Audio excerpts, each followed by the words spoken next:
បាទសួស្តីបាទពីចំការមនឆេនរីលក់ពូជឈើបាទនេះនៅបងប្អូនមកមើលដាំមនដែលត្រៀមឲ្យផ្លែថ្ងៃចូលឆ្នាំបាទចូលឆ្នាំខ្មែរ2026បាទនេះគឺជាស្លឹកអស់បាទជា50%ហើយបាទយើងនៅចាំឲ្យវាជើច្រើនជាងនឹងទៅទៀតបាទ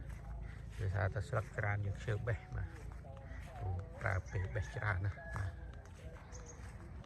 ស្លឹកនៅច្រើនខាងមុខនេះនៅសល់ហើយជា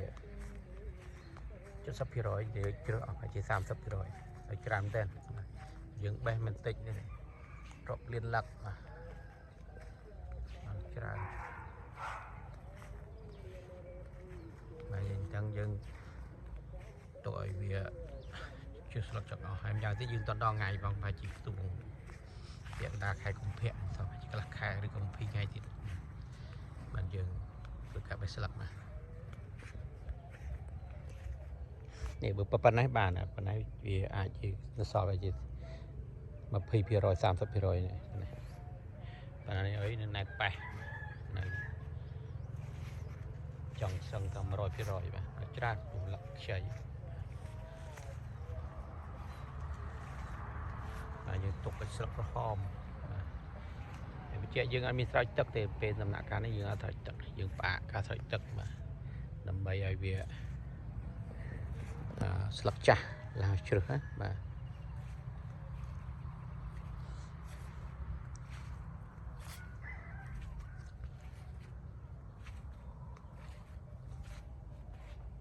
បាទបងប្អូនចាប់អារម្មណ៍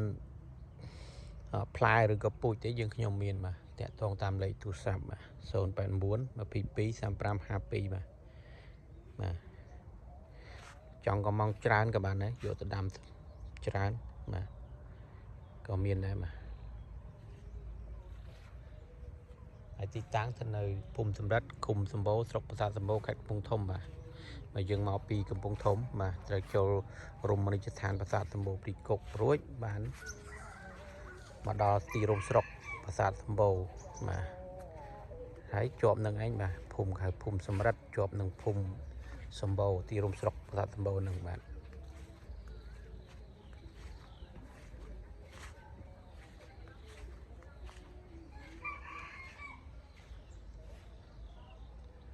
បាទអរគុណច្រើនបាទ